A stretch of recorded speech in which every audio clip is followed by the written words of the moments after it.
Buenas noches. Welcome to San Miguel de Allende. This is where I currently live, and this is also where I am doing my preparations to hike the Appalachian Trail. There's a lot of planning that goes in to getting ready to hike the Appalachian Trail, and I'm going to go over that in this video here.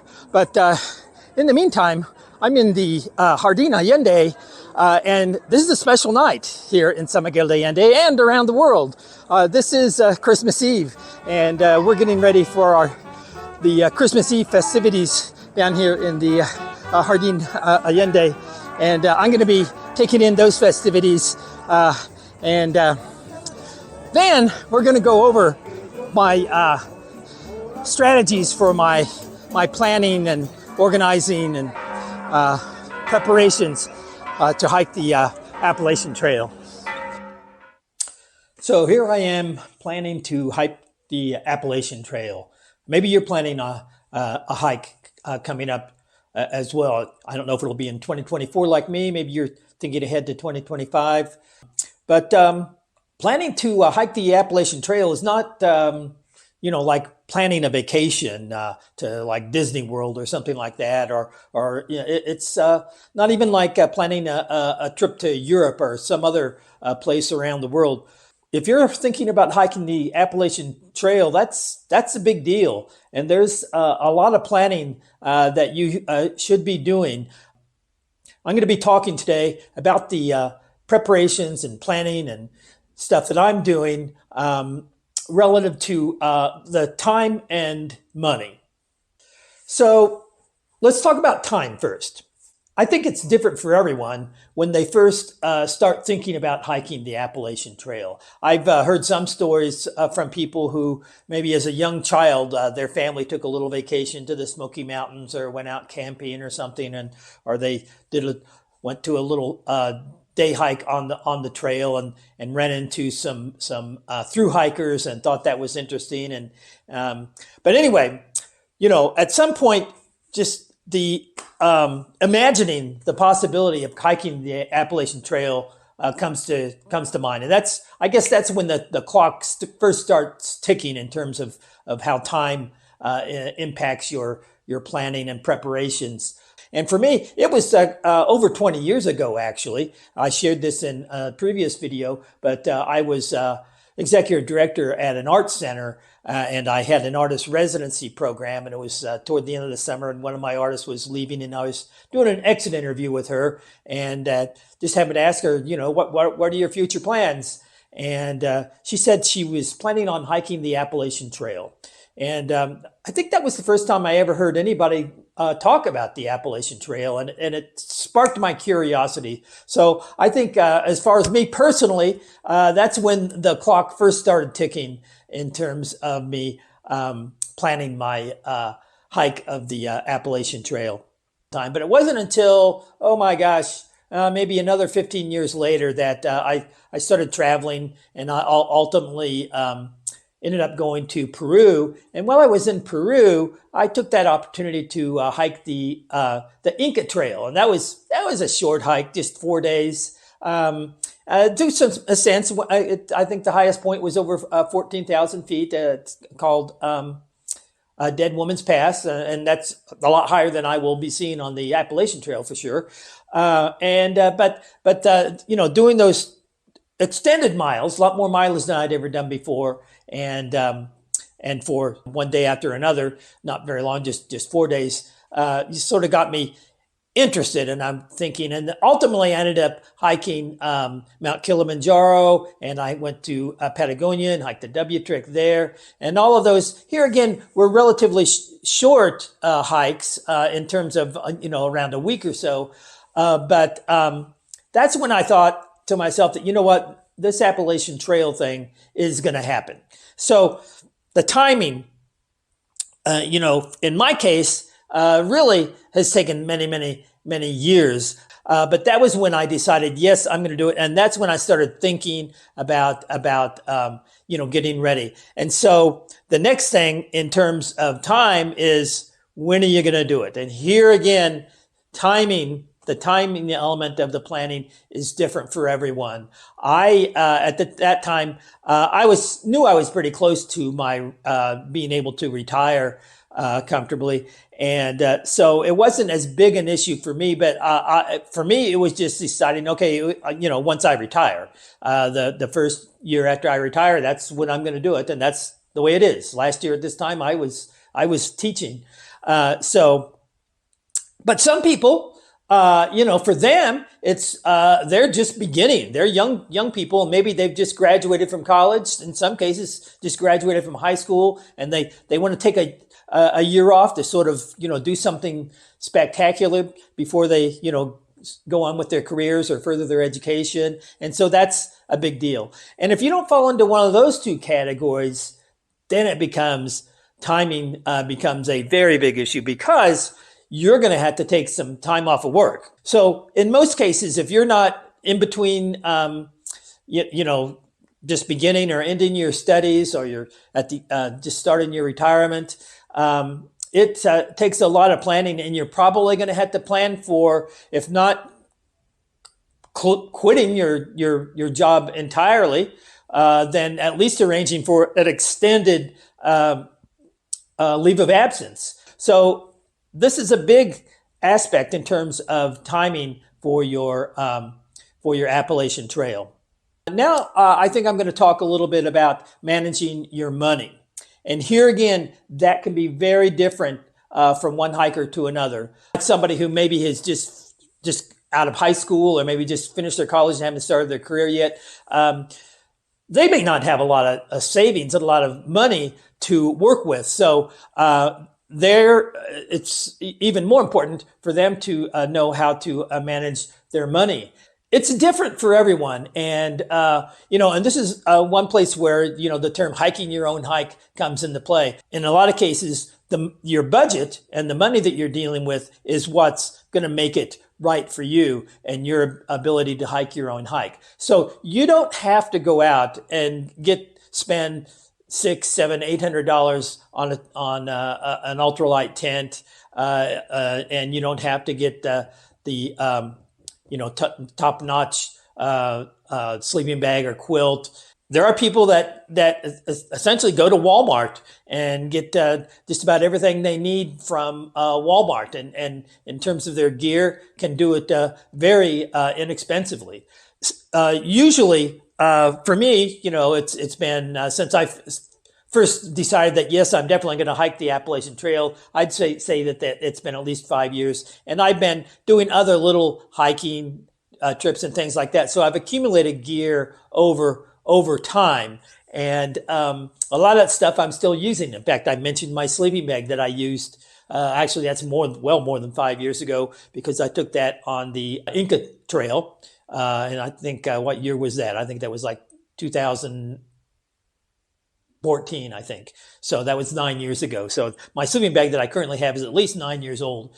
But I've been doing other little hikes, and I've accumulated gear over time. And, over this time, I've even upgraded a few things. But it's stuff that I've done over time. So, and that's probably the best way to do it. But if you've maybe you're someone who has just now, or just within the last few months, decided that I'm going to hike the Appalachian Trail in 2024. Okay, so you'll be joining me, and you may not have a whole lot of stuff. So you've got to make some decisions on exactly how you're going to accumulate your gear. REI, of course, is probably the most popular, but especially if you're wanting to try the ultralight route, you're probably going to go to some alternative sources. But if you're not concerned about doing ultralight hiking, then REI is probably a good place. But as I said, if you're on a really tight budget, Walmart might be the place you'll want to do. But if you can, and you've got time to accumulate this stuff over a longer period, that's the best way to do it, so that you can try it out. So here's where time and money are both in play. If also, by accumulating pieces over a longer period of time, it allows you to try them out in some shakedown hikes and things like that. And I've done a video about one of my shakedown hikes in Eagle Rock Loop, where I was, seeing how my backpack was going to be working. I was using some new trail shoes at that time and trying those out. Here again, timing, giving yourself time to do these shakedown hikes. And in some cases, do a little shakedown in your backyard if you've got a backyard, just like the video I did where I was showing my tent a couple weeks ago. Practice setting up your tent. If you've just got a new tent and you don't want to hit the trail with a new tent that you've never set up before, that could be a problem, especially if you're in tough weather conditions and you're trying to set up a tent you're not familiar with, and that can be a problem. But the money that you spend on your gear, here again, that can vary greatly. For me, I would say my basic gears. I could say that I've kept it most of the basic stuff, my big three and a few other items. I've kept it pretty much under $1,000, and you can do it for a lot less than that, and you can do it for more than that. So, but you need to figure out what's right for you. Now, in terms of time and money, that goes into how you're going to actually be hiking your hike. How are you going to get there? I've already purchased my plane tickets. I'm from San Miguel de Allende here. I'm actually flying to, mine's a little complicated. I've also had a trip to Australia and New Zealand planned for a long time. I'm actually, in just a few weeks, in about 4 weeks, I'm going to be leaving for Australia and spending about 3 weeks in Australia and then another 3 weeks in New Zealand. And then I'm flying back to, not to here in San Miguel de Allende, but I'm flying back to Dallas. And then from Dallas, I've already purchased my plane tickets to Atlanta. And in fact, I've already booked a night in the lodge there. So I'm going to hike that first day on March 12th. I'm just hiking up partially up the approach trail to the lodge, and I'm going to spend the night in the lodge.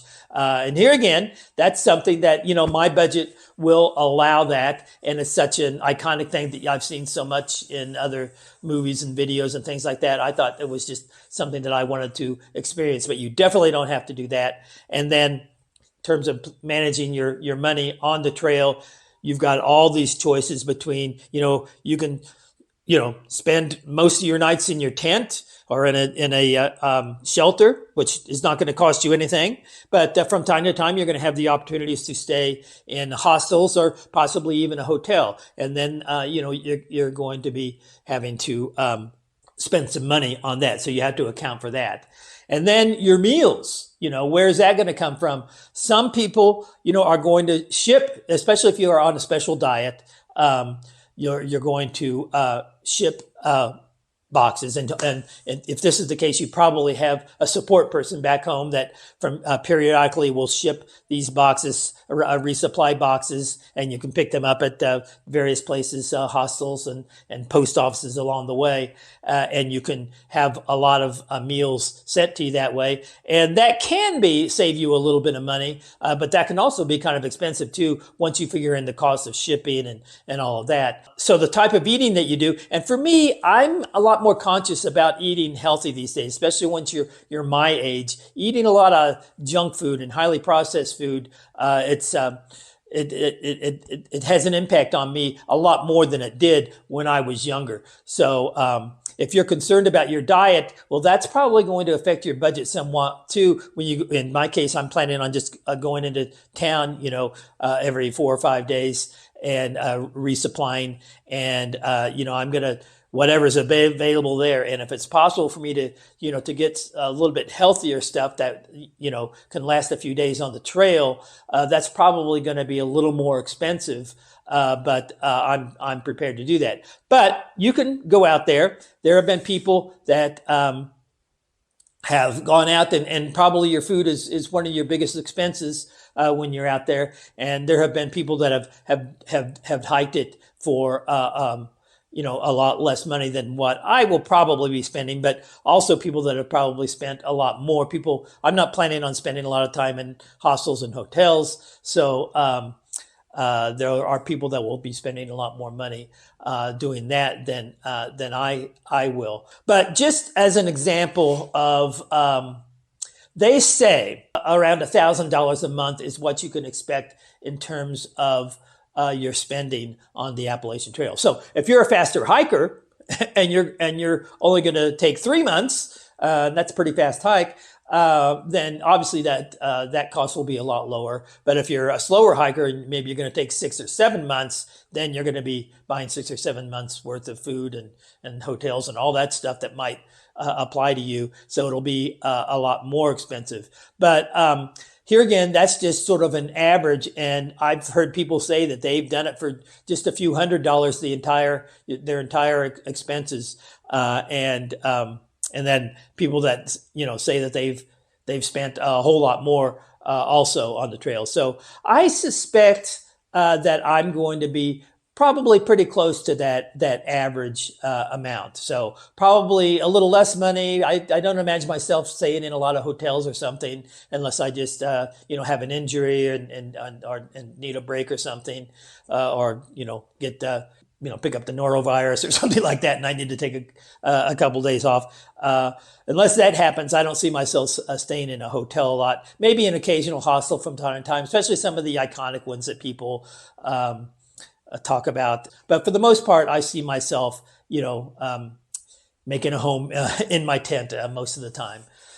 Okay, now let's go back to the gear issue and and how time and money relates to some of the gear.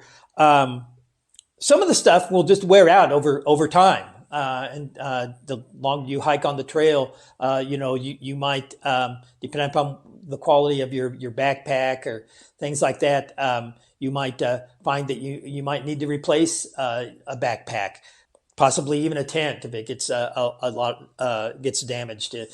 A lot of times you can do repairs to those sorts of things. And what a lot of people do is they'll bring some duct tape, wrap it around one of their hiking poles or something.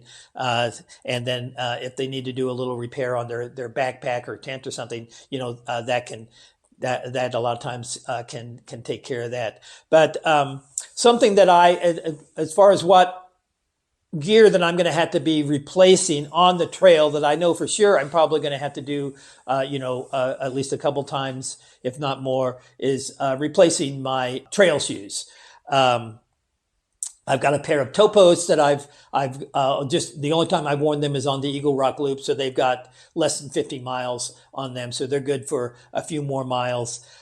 Running shoes in general, I know more about running shoes because I've been a runner for many years, and it varies for everybody. It's a little bit different in terms of the type of mileage that you can get out of a pair of shoes. But for my running shoes, it's not hard for me to get at least 400 miles, if not more, out of a pair of running shoes because for some reason or other I don't wear them down as fast as some other people. And I'm a smaller person and lighter, so the cushioning, stays better. And I'm the kind of person that I don't like a lot of cushioning in my shoe anyway, so I can get more miles out of a running shoe. And trail shoes, the trail shoes, I actually wore a pair of Carhu's on when I hiked the Camino de Santiago, and I put over 600 miles on those things, and they actually feel pretty good, and I still wear them around here and there, but they've got enough mileage on them that I'm not going to start the Appalachian Trail with them. But those Topos that just have like 50 miles on them, I'm definitely going to be starting the trail with those because they're great shoes. But I definitely don't expect them to last the whole time. And I don't know how many miles I'm going to get out on the trail, but I suspect that I'm going to be getting at least 500 miles in my pair of trail shoes. So that says that I'll probably go through about 4 pair on the trail. So I'll need to be replacing those. And if you get a good quality trail shoe, that's probably going to be about $150 for the shoe. Now, if you go and you can find, maybe last year's model, you might be able to maybe get a pair of them for under $100. But for me, in terms of my planning of my expenses that's going to occur at different phases of the trail. You know, I'm planning at about a quarter of the way in, maybe replacing my shoes, and then again at about halfway, and then maybe again with about a quarter due. So I'm planning my time. You know how many weeks until I'm a quarter of the way through the trail, then I'll need to be spending more money on that as well. Yeah, and there's other gear issues you'll need to if you're carrying a stove with you and you've got the little gas tanks. You know, those will only last for so long, and you'll need to replace those. So you need to be accounting for that type of gear replacement throughout your hike as well. And you might even, I'm going to be using the Sawyer Squeeze filter, and, along the way, depending upon, how good of a job I do, cleaning it out from time to time, I may decide to replace that at various points along the trail as well. So that's kind of a minor expense that I will be incurring along the trail. So all of those things you need to keep in mind as well. Okay, so it's a good idea to be doing some contingency planning as well. Things don't always go as planned, and you need to be thinking about, what happens if you need to take some time off the trail. Maybe you have an emergency at home and you have to get off trail and maybe fly home to take care of some personal business and fly back. That's obviously going to affect your timing, so if something like that happens, then you're not going to be finishing the trail when you thought you would in terms of timing. And that's also going to be a considerable expense as well if you have to buy a plane ticket or a bus ticket or whatever it is. If you live on the West Coast, that can be quite a bit. And here I am in Mexico. So if I, for whatever reason, had to fly back to San Miguel de Allende, that would be a pretty significant expense too. So I need to keep that in mind if something like that should happen as well. And while we're talking about transportation, I think maybe earlier I neglected to, in terms of money, talk about, setting aside, depending upon where you live. Here again, if you're on the West Coast or someplace like me, the cost of getting to, if you're assuming you're doing a Nobo hike, getting into Atlanta to start your hike, if you're buying airfare or bus fare, something like that, you need to get all of that planned out. And then once if you're one of the 25% that actually make it to Mount Katahdin, you got to be thinking about, how are you going to get home? And I think my recommendation, what I'm going to do, I think some people actually calculate when they think they're going to summit Mount Katahdin and have the date down, and possibly buy plane tickets in advance. I definitely don't recommend that, but I've heard of some people that have done that, and they've said, well, no, I got to keep hiking. I got to get so many miles in a day because I have to reach Mount Katahdin by this date because I've got a plane ticket home.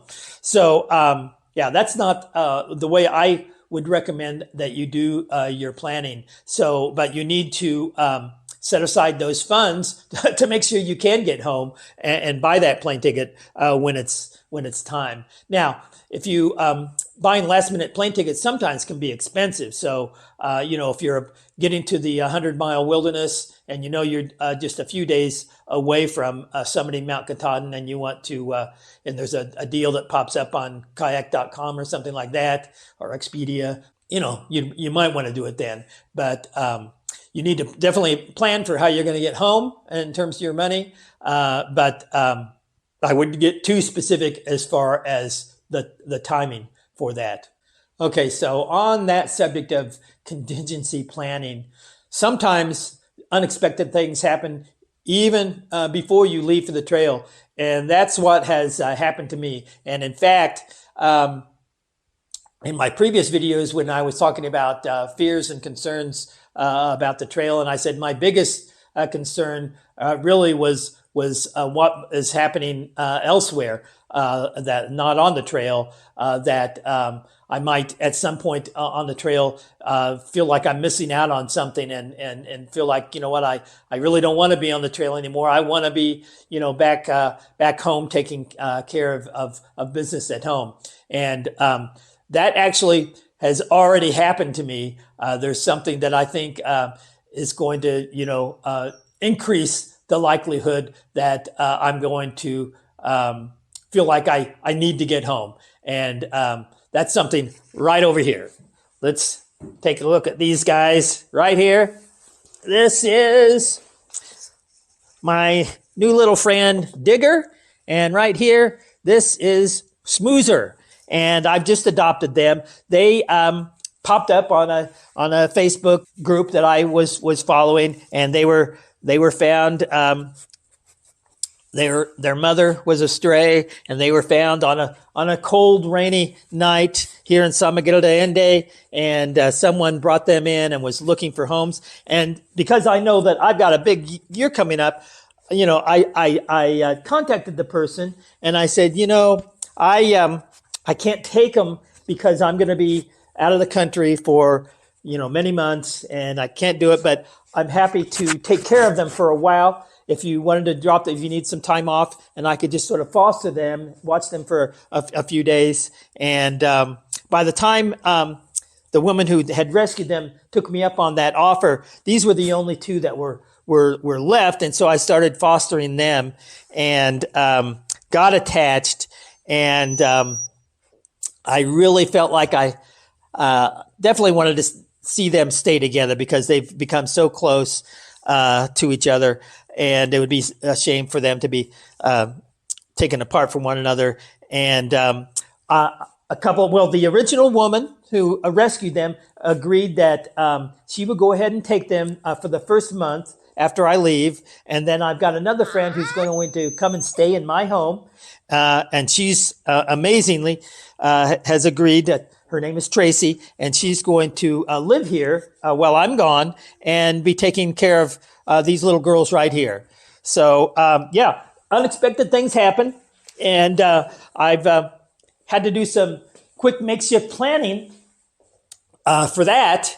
And I'm definitely going to be thinking about those my two little pups while I'm gone.